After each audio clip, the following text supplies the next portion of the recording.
لسه بتحتار ومش قادر تختار الجهاز المناسب لاستخدامك وبتشوف مواصفات قريبه جدا من بعض بس بتلاقي فرق سعر كبير قوي؟ تعالى المره دي هشرح لك تجربه عمليه على اهم جهازين موجودين في منتج ستور، مش بس كده، باحسن الاجيال اللي انا برشح لك لها دايما. الجيل ال 12 الاثنين كور اي 7، الاثنين متشابهين جدا في كل حاجه، حتى الاثنين ديل، بس الفرق ما بينهم ممكن تلاقيه بيوصل لفروقات كبيره جدا. تعالى النهارده اعمل لك مقارنه وقد تكون اقوى مقارنه للديل بريسيشن. ديل بريسيشن 7670 و5570. دايما ديل ما بتعملش حاجه للصدفه. تعالى اكلمك على ارقام موديلات الاجهزه. ديل بريسيشن 7670 وديل بريسيشن 5570. دايما اول رقم هيكون هو الفئه، ثاني رقم الشاشه، واخر رقمين هم الجيل. لو شفت المتشابه هم الاثنين جيل 12، فهم الاثنين واخدين اخر رقمين ال70. بس الرقم المختلف هي الفئه سيريس 7 وسيريس 5. ومش بس كده، اول حاجه عينك هتيجي عليها هي الشاشه. المره دي الشاشه بابعاد جديده 16 ل 10، ومش بس كده كمان 16 انش. دي الابعاد اللي دايما بتبقى مميزه جدا للمصممين والمستخدمين. في نفس الوقت دي اتحسنت بشكل كبير جدا في شكل واداء الجهاز عن الاجيال السابقه. حتى هتاخد بالك ان البيزل قلت بشكل كبير، ودي دايما كانت مشكله بتواجه المستخدمين بشكل كبير جدا، ان انت البيزل بتاعتك كبيره ودايما الشاشه مش فريملس. المره دي يا دوب جزء الخاص بالكاميرات مع الامبت لايت. بالنسبه للشكل فالشكل مميز جدا بالنسبه للشكل الجديد، وكمان المفصلات القويه مع كل المخارج اللي هتبقى محتاجها. تعالى بقى على الناحيه الثانيه، هتاخد وزن اخف بكتير، برضه نفس تفاصيل المعدن ونفس الشياكه اللي متعودين عليها من الديل بريسيشن 5570 سيريس 5. هنا الشاشه 15 و6 انش، الابعاد القديمه زي ما هي، بس في نفس الوقت معاك التاتش باد الكبيره وكمان الباك لايت بالنسبه للكيبورد. هنا الجهاز شكلا وتصميما ووزن مميز بشكل كبير، ودايما هو الاعلى طلبا للاجهزه الديل بريسيشن. بالنسبه للشكل والتصميم والمخارج، الشكل زي ما قلت لك شكل جديد مميز، بس المخارج هنا هي اكتر حاجه واضحه جدا في الجهاز. طبعا يو اس بي 3 جين 2 3.2 مع اليو اس بي 3 ستاندرد بورت 4، وكمان اليو اكس. واكبر منفذ مهم جدا للمصممين والجرافيكس والتصوير هو الاس دي كارد، المنفذ الكبير عشان تقدر تنقل بياناتك بكل سهوله. على الناحيه الثانيه طبعا هتلاقي الار جي 45 طبعا مميز جدا، واللي بيديك سرعه 1 جيجا بت، مع طبعا الاتش دي ام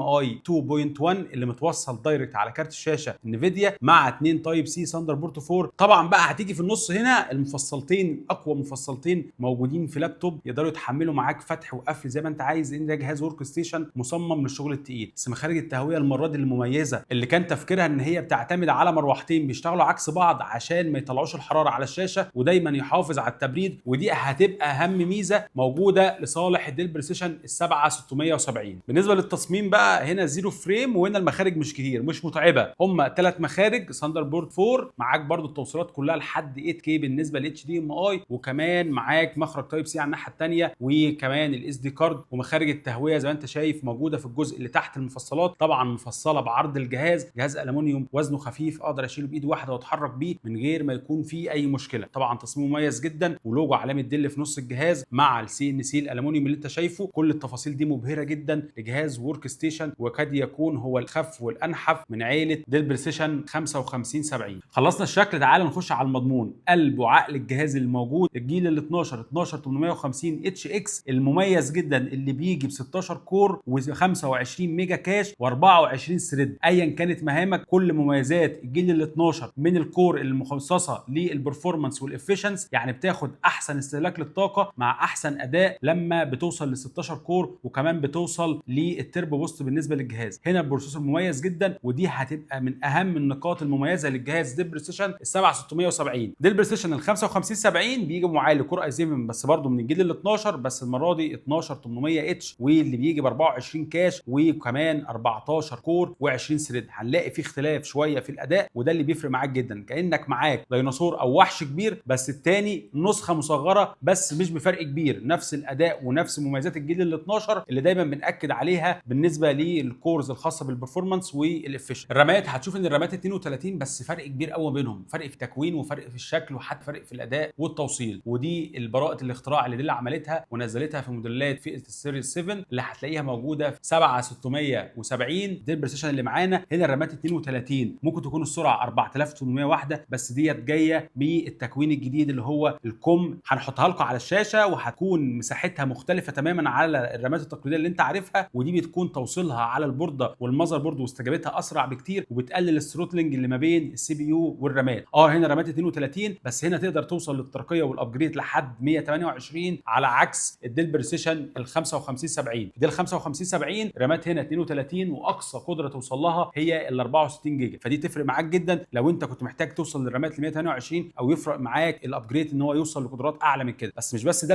الفرق كمان ان هنا الرامات من نوع اس او دي ام ام، وده النوع القديم او المتعارف عليه، وكمان بيجي من نوع دي ار 5 اللي بيوصل لسرعات خيرها 4800، بس هنا الرامات خيرها في الابجريد لحد 64 جيجا. ده فرق لازم تهتم بيه جدا، لان انت لو كان استخدامك طبيعه استخدامك بتوصل لمشاريع تاخد فرق كبير جدا في الريندر او وقت كتير، فمهم جدا ان انت يبقى عندك قدره ان انت توصل الرامات بتاعتك لسواء 128 في الديل بريسيشن 7670 او لحد 64 جيجا بالنسبه لل 5570. بالنسبه بقى لكارت الشاشه، هنا كارت الشاشه واحد بس اختلاف برضه كبير، وانا دايما هحيرك بس انا عايزك تعرف المعلومه عشان تقدر فعلا تختار الانسب لاستخدامك وتختار اللي يسهل لك شغلك وكمان تسهل على نفسك بشكل كبير. هنا كارت الشاشه واحد نيفيديا ار تي اكس الاي 1000 ال 4 جيجا، وكمان هنا الفرق كبير. الفرق هنا انه بيكون هو دايركت مع التوصيلات بتاعتك ودايركت في التشغيل، يعني هتلاقينا واخد رقم الزيرو هنا رقم 1 بيكون بعد الانتجريتد اللي هو الانتل ايرس، يعني في وسيط ما بينهم. بالنسبه للديل بريسيشن ال 7670 هنا بيقدر يوصل لسحب طاقه من المذر بورد لحد 65 واط، على عكس الديل بريسيشن ال 5570 اللي بيوصل ل 35 واط. طبعا هتحس بفرق في الاداء، وطبعا هتحس بفرق كبير في الريندر، مع ان الكارت هو وده دايما اللي بنأكد عليه يا جماعه. الفئه بتفرق بشكل كبير، اختيارك للفئه مش رفاهيه، اختيارك للفئه مش فلوس زياده بتدفعها وخلاص، هي بتفرق في التفاصيل اللي احنا دايما بنتكلم عليها ونأكد عليها. استهلاك الطاقه بتاع البروسيسور عامل ازاي، استهلاك الطاقه كارت الشاشه عامل ازاي، وكمان التبريد. زي ما انت شايف هنا مساحات التبريد ومساحات التهويه مميزه، واستخدام المراوح العكسيه مع المروحتين بيقدر فعلا يحافظ على درجه حراره كبيره. فهنا في الديل بريسيشن ال 7670 هتلاقي فعلا فرق في استخدامات، وهتلاقي فعلا فرق في استجابه الريندر، كل الاستخدامات اللي انت بتعتمد عليها سواء كان برامج هندسيه او حتى برامج الجرافيكس من ادوبي. بالنسبه للستورج والتخزين فما فيش فرق، الاثنين بيقدر توصل لسرعات لحد بي اس اي 4، يعني بتقدر تعتمد على هاردات اس اس دي من نوع ام في ام اي من غير اي مشكله، وتقدر توصل هارداتك تقدر تعتمد عليه في الترقيه. هنا بيقدر ياخد هاردين وهنا نفس الكلام، فتقدر تستفيد من الترقيه لحد توصل ل 4 تيرا بالنسبه للجهاز. زي ما شفت هنا في المقارنه، شفت قد ايه التفاصيل بتركز فعلا على ادق التفاصيل، وان هي فعلا بتفرق في استخدامك. وعشان كده سيب لنا في الكومنتات استخدامك واحنا هنرشح لك المناسب ليك بشكل افضل. عشان كده دايما اعتمد على منتج ستور، واحنا هنسيب لك ارقامنا عشان تقدر فعلا تكلمنا ونرشح لك الجهاز المناسب لاستخدامك والبادجت بتاعته.